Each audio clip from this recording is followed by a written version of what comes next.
joined now in the studio by the man who you just saw his face there. For the past 10 years, he's been Director General of the country's National Space Research and Development Agency, and his term literally ended this Monday.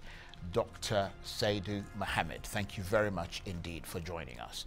And I understand you're also a professor, amongst other things. Thank you very much, Charles. It's good to see you again after Lovely to see about you. 15 years. It's extraordinary, isn't it? I remember when you launched that satellite, the first one, Nigeria Sat 1. I came from the UK with a camera crew and covered the launch. We were also in Russia to see the actual takeoff, and we're in Surrey in the UK at the time that it was being built.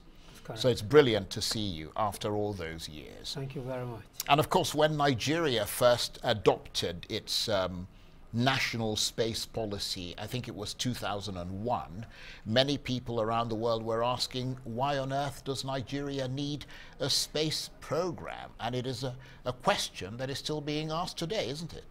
That's correct. Thank you so much again for this opportunity. I'm happy to be here, and let me use this opportunity to express my gratitude to the President and Commander-in-Chief for the opportunity offered me to superintend over the outer space affairs for our country and work with the rest of the world. Yes, they developed in 2001, when the Federal Executive Council approved the space policy for Nigeria, it was a lot of comments around the world. What on earth will a developing country do in space? The onus was on us to explain to the world that outer space was not an exclusive affair for the developed country, that it is a place for entire humanity, and that we as part of the global community has a responsibility to be there. Early in life, those of us in the Black Africa undermined the study of ocean currents, and the rest in the Western world did, and they capitalized on this to sail to our part of the world to colonize us. This time, space is still very open. Only about 5% of space is known, and therefore, we swore to ourselves that we will not allow that opportunity to pass us by anymore. In the light of that, in 2001, we developed a space policy that enables us to tell the world that space program is not only about deep space research and deep space travels, that it also includes other things such as solving our problems on Earth. It includes applications of satellite in agriculture, in the environment, in water resources development, and so on and so forth. Well, I'm going to get to that in a minute, but there is an assumption, isn't there, that space activity is somehow a plaything best left to wealthy, developed countries, and that it adds no value to developing nations. Is that a wrong assumption? It is a wrong assumption. I'm happy that Nigeria has been able to prove this wrong. In 2011, when we launched the second set of our satellite, Nigerian Sat 2, Nigerian Sat X, we had international acknowledgement from the International Academy of Astronautics and the International Astronomic Federation, telling the world that Nigeria was a unique example in the developing world, and that their model was best for any country that wants to start. Well, we saw that, from the Astronautical Society. What we did, we proved the rest of the world wrong when we started the microsatellite with our partner in the UK, Surrey Satellite Technology Limited. Earlier, what the world understood by satellite was a satellite of, at the cost of $1 billion or $2 billion. But at the time we did in 2003, with just $10 million. It was actually $13 million, from what I understand. Including training. Yeah. Including training. Yeah, but the actual launch was 10 million, the actual so that, production. With all that, we were able to have a microsatellite that did as much as the big satellites could do. We covered the rest of the world. We register with disaster monitoring constellation that enables us to be part of the global disasters. Yeah. And we offered 5% of our capacity to doing charity around the world. And again, and not only that, yeah. when problem hit New Orleans, Hurricane Katrina, we were there. Yes, I remember that. We were the first satellite within that purview to offer to the American government images that enabled them to rehabilitate their inhabitants. Yeah, but the question that's being asked, you may have done that for the American government, but what's the point of pursuing ambitions in space for a country like Nigeria, where nearly half the population live in extreme poverty? I mean, there's an enormous infrastructure deficit, a huge electricity pinch, poor education, poor healthcare, unemployment. In fact, since you launched that satellite in 2003, Nigeria's poverty has deepened. It's become worse. Nigeria has overtaken India as the country with the largest number of people living in extreme poverty in the world. So what's the point? Charles, let me tell you that the difference between the developed country and the developing countries in its technology, and that is because our inability to use this technology. Remember, with just $10 or $13 million, including capacity building, we were able to build a macro satellite, which we supported ourselves. For example, the disaster that overran our country in 2011, 2012, in the flooding of River Benue and River Niger, we rose to the occasion. Yeah, but it didn't make any difference. Oh my God. I went to that place. Excuse me. Yeah. All we needed to do was to provide images that enabled everybody to understand which are the houses that are affected. When we provide this intelligence, it is up to the Minister of Environment now, not only Environment, National Emergency Management Agency, which we have provided them the tool to manage Nigeria. The rest is out of our hands. Right, I do understand that. So and the point not only that, right. Not only that, we also participated in the disaster monitoring of Ogunba flood in Ibadan. Immediately it happened, we invoked the charter. We made satellite images available to the Nigeria Emergency Management Agency and the ministries in Oyo State. Right. Not only that, we provided in clear terms houses that were involved, so that nobody can come from LA and say they was involved in that. That we have provided enough intelligence to enable them rehabilitate people in need. Right. So the point that is you're all making, we needed to right. do. Okay. So the point you're making, basically, which is a crucial point that should not be overlooked, is that investment in science and technology builds capability and capacity and develops the sort of people who ultimately help to raise living standards in a country. Thank you very much. That is correct, what you are saying. We also have this opportunity to tell the world that space program of a country is not only designing and building satellites. It's the quickest way to leapfrog into advanced technology. So is it fair to say that investment in space is the kind of investment that helps to pull a country up, which is why industrialized countries invest so much in space? Charles, we don't need any new regression analysis to explain to our people that investments in technology and industrial growth in any country moves hand in hand, and it's because of that that the developed countries had always invested heavily in technology. And let me also tell you that the problems for most of the developing countries is the fact that the investments in this area are quite insignificant. Let me recall that in 1980, the African Union decided at the Lagos Plan of Action to invest 1% of their GDP. And it is also replicated several years back in Mombasa Declaration. And as I tell you, that our investment in Nigeria is still about 0.3%. Yeah, I mean, what is the annual budget for the space agency? I mean, is it $50 million, $100 million at the moment? It is based on projects. sometimes it's as low as $5 million. So in that circumstance, it is difficult to talk about real growth, because in the real sense, we are supposed to provide continuous data in various areas. And apart from that, also provide other areas. For example, I can tell you, studies have shown that contribution on navigation satellite to our GDP is about 12%. What that means is that look at the entire GSM lines, look at the data ATM from all banks, and look at the cable television all over our country, services in the oil industry, activities of aviation, taking off and landing of aircrafts.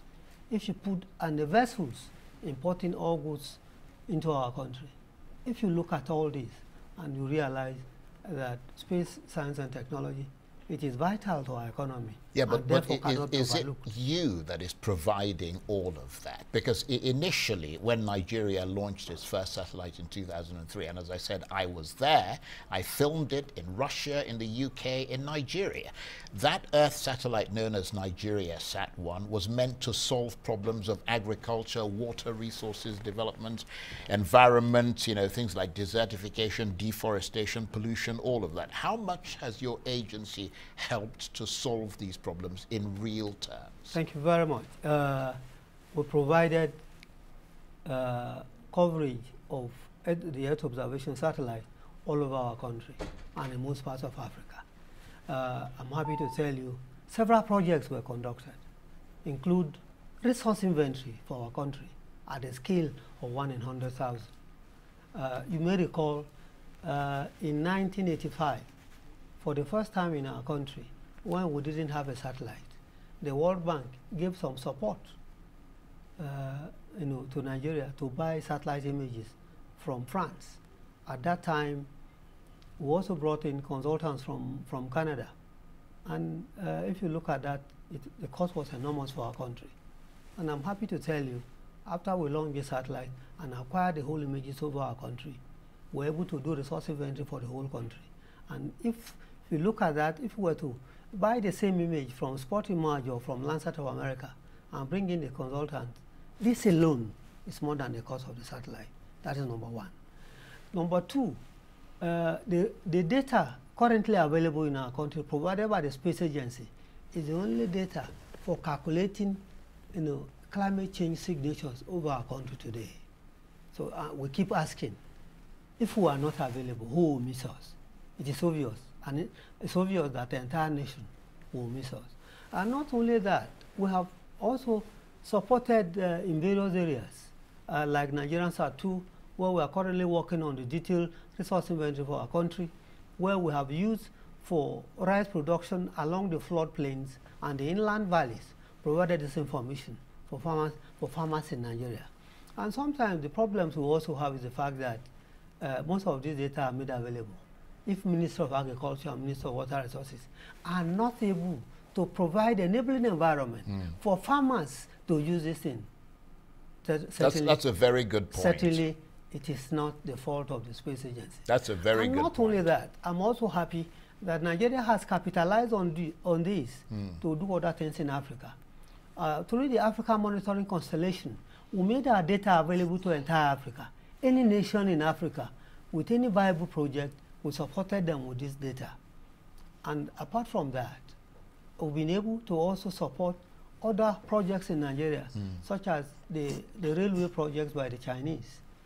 Most of the alignment data, maps provided were from Nigerian satellite. Not only that, some of the new dams in Zungeru, we provided all the background data, which are issues which we've been doing. Not only that, when GSM lines arrived in Nigeria, we use this data, satellite data available to us, to help support them in the calculation of digital elevation models, so that they know exactly where to put, their mask.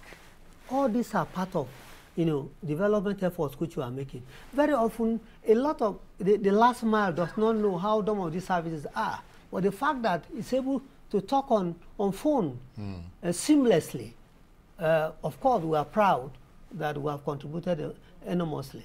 Right. Let me also say the fact that even in the U.S., Americans still criticize NASA for wasting American money, despite the fact that one of the major breakthroughs for humanity is the GSM lines, which came through space research. Yeah, that's a good point. Now, yes, there was considerable excitement in the early 2000s under the leadership of President Obasanjo about Nigeria's space program, and even up to the administration of Goodluck Jonathan in 2011. Is that excitement still there today under President Buhari, or has the enthusiasm for space cooled considerably?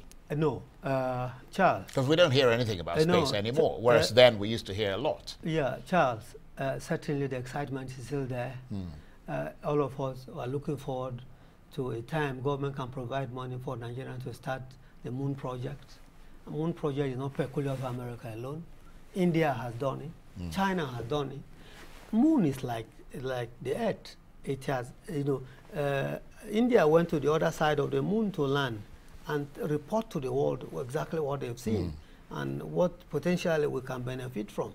And these are issues we're looking at.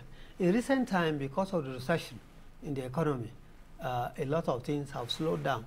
Remember, we had the strategic roadmap for space development in our country, and we expected that by this time, the Advanced Lab, Assembly, Integration, Testing and Design Center should have been built so that we roll out satellites from our facilities. And because of this recession, we had some stagnation. But certainly in recent time, this has improved. And last year, the president provided money, and we did nano satellite, which was a proof of technology to enable Nigerians. Right, that's the tiny little satellite you can put in your pocket, basically. Yes, that enables Nigerians to design and launch a satellite through collaboration with the Japanese Space Agency. And how much does that cost? Through their module. So some of those things through their module was gratis to Nigeria.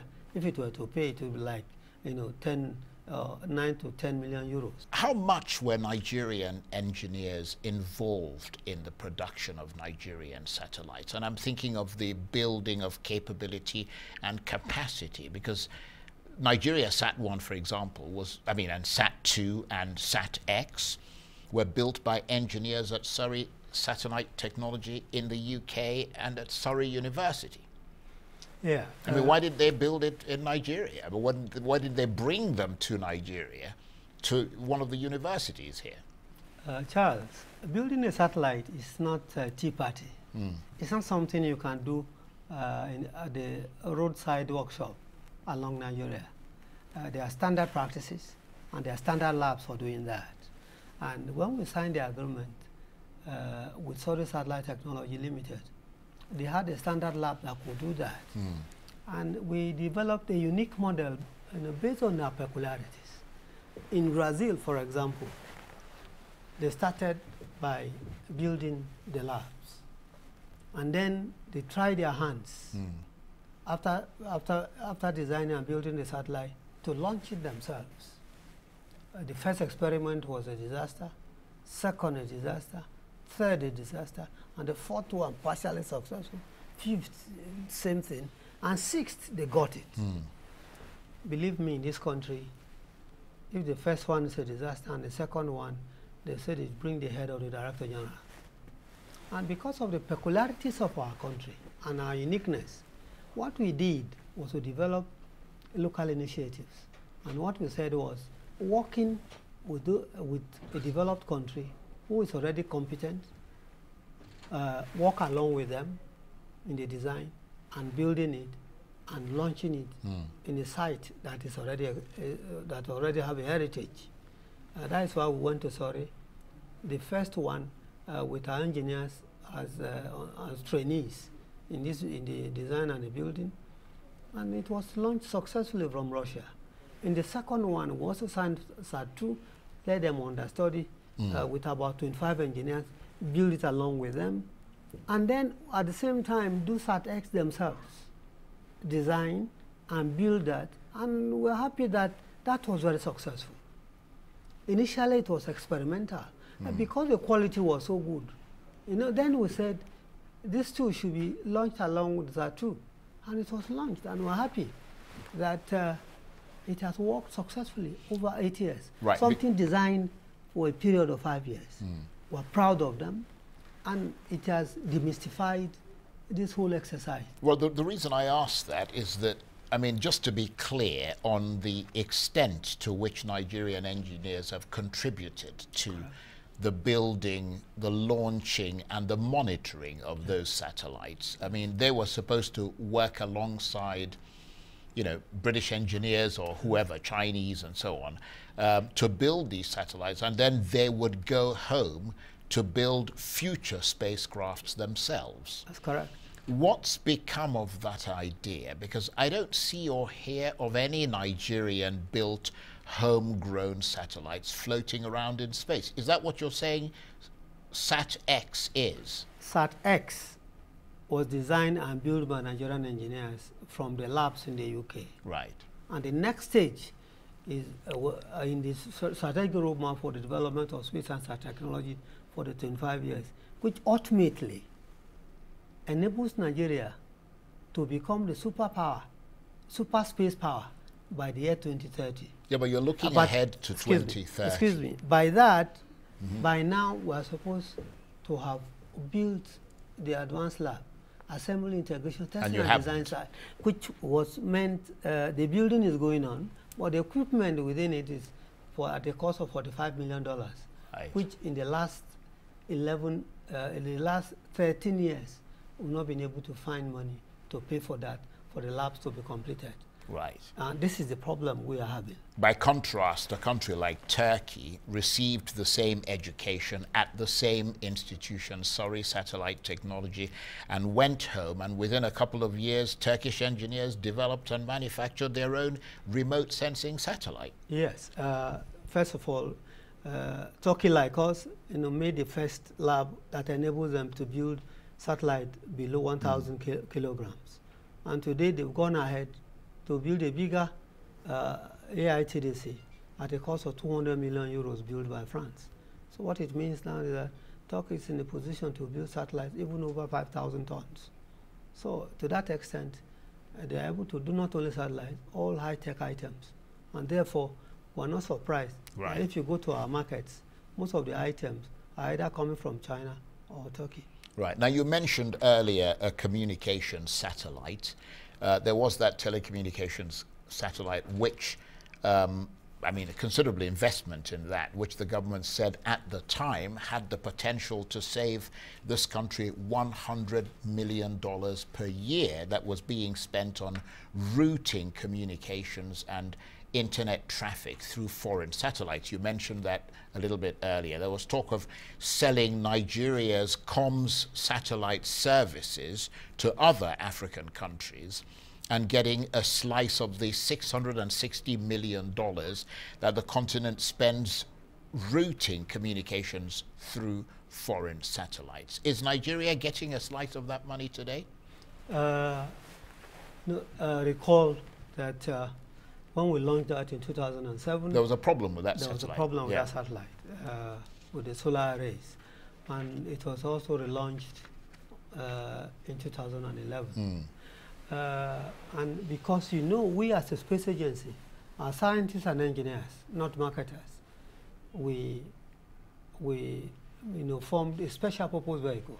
Right. A commercial company to undertake that. Nicomsat Limited, which is charged with that responsibility.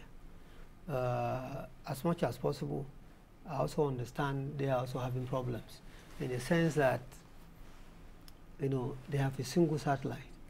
And most investors are afraid because at the first time, when most of them switched over from other European satellites to Nicomsat, suddenly they had problem.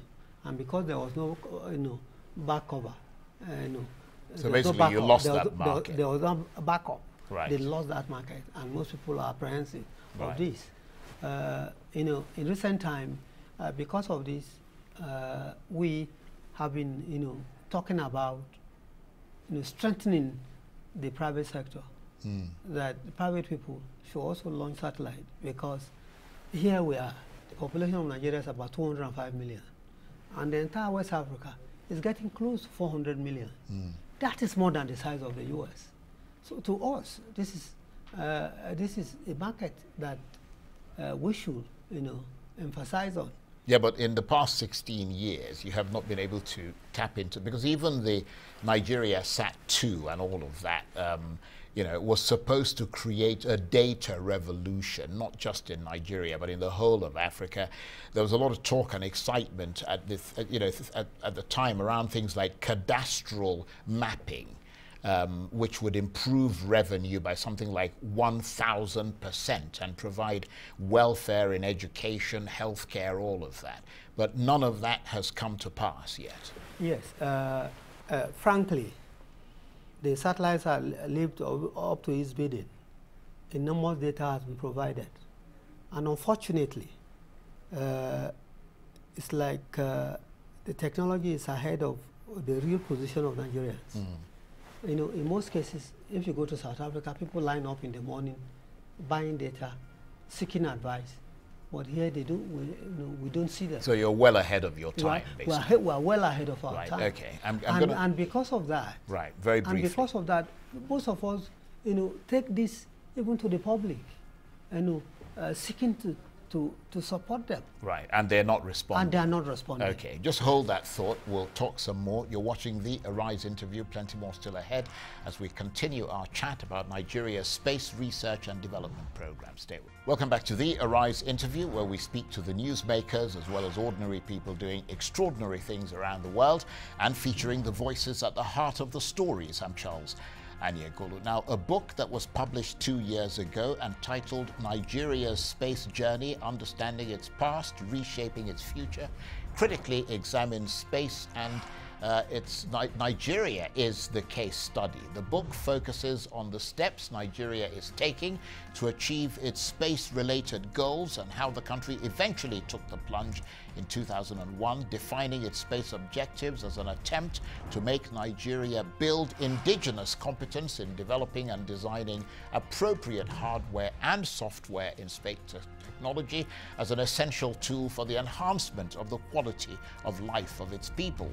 However, according to the book written by Dr. Adigun Ade Abiodun, a civil engineer who's also a remote sensing researcher and who worked for many years with the UN's Outer Space Affairs Division, he says that instead of pursuing that objective, Nigeria swallowed the bait of the satellite merchants that promoted the acquisition of microsatellites as the quickest and cheapest way to space for developing countries. He says that a string of such acquisitions soon became the centerpiece of Nigeria's space program. Acquisitions which he says have taken the country off course and away from attaining the goals articulated in its national space objective. Well, with me in the studio is the most recent Director General of Nigeria's National Space Research and Development Agency, Professor Seidu Mohammed. Thank you for staying with us. Thank you very much. The conclusion of that book is that this country's space efforts have not delivered as promised, and that Nigeria's space journey should be redefined and redesigned. What's your reaction to that? Charles, let me say once again that yes, Dr. Abiodun is entitled to his opinion. Well, it's not just opinion, it's considered research and also done from the point of view of a UN looking at a developing country's space program. Let me tell you, he was, UN operates in advisory capacity. It's up to the country to decide what models they need to do. In a country where less than 0.3% of the budget comes to science and technology, the onus is on those operating it to devise a model that we think is workable. What is thinking for us, like in Brazil, where close to $1 billion is put on such projects, cannot happen here. And it is in the light of that that Nigeria decided ab initio to work with experts, design, build and launch, which has been successful. Not only that, that has been publicly and internationally acknowledged by International Academy of Astronautics, experts all over the world. Not only that, our International Astronomical Federation, now, since, don't forget, Nigeria was the first agency formalized in Africa. Thereafter, Algeria came on stream. Thereafter, South Africa. And as I speak, about 11 African countries have formed space agency. That is a sign that it is a good model, it is workable within small budgets, they can achieve their aims. It's in the light of that Abiodun's opinion may not necessarily, I'm not saying it's bad, but certainly it's not practicable in this country. And don't forget, Abiodun was a staff of the United Nations and may not understand much about Nigeria. We recall that he was appointed as a special advisor at one time. I'm sure he wasn't there continuously for 1 year, and he ran back to the US. I like that. He's not in a position. Well, I'll tell you what, let's forget about Dr. Abiodun for the moment and look back on your 10 years at the helm of one of the most exciting, one of the most cutting-edge departments in this country's history. What has it been like for you? Charles, I can't thank God enough and thank Nigeria for the opportunity provided me to have presided on that exciting platform. Cutting edge anywhere in the world. Opportunity to be at the UN Committee on Peaceful Use of Outer Space, to be part of the global policy on nuclear power sources in space, policies on International Telecoms Union desk on satellite spectrum, and talk about local environmental rocket issues, and so on and so forth. I've had a fair share, and I remain grateful, and I'm sure I'm going back home fulfilled. And did you get the agency to where you think it ought to be today? Are you fulfilled from the time that you've spent there, or have you had your share of frustrations and headaches? Let me tell you, if you looked at the situation in December in 2008 when I became the Director General, at that time I recall I was, we're just 6 of us with a PhD in the relevant areas. And within this period of 10 years, 7 months, I increased the PhD level from 6 to 201, which means that's extraordinary. We have developed capacity, and I can beat my chest. No organization in Nigeria has done as much as we have done. That is number one. Number two, we have also concentrated on developing infrastructure. Most of the advanced labs we have, looking at issues we pursued vigorously. The assembly design center, even though we've not been able to complete it, we've done reasonably well. Advanced lab for space application, data management systems, propulsion and the rest of them. We're able to move, small spacecrafts into 20, 30 kilometers. And not only that, worked with NASA in the development of geodesy and geodynamics, monitoring the entire African plate. We are now acknowledged as supplying the most, updated and the best data into the global platform. And not only that, in the education, the African Center for Space Technology Education, which is one of our centers, for the English-speaking Africa, has trained over 600 master's degrees for all over Africa. And I can say authoritatively, if you look at all this and the extent we have gone, I can look at anybody's face and say, within the context of what is available to us, I've done my best. Thank you very much indeed. Dr. Seidu Mohammed, the most recent Director General of Nigeria's National Space Research and Development Agency. Well, that's it for this edition of the Arise interview. Join us again for a fresh edition tomorrow. From me and the entire team here in Abuja, bye-bye and thank you for watching.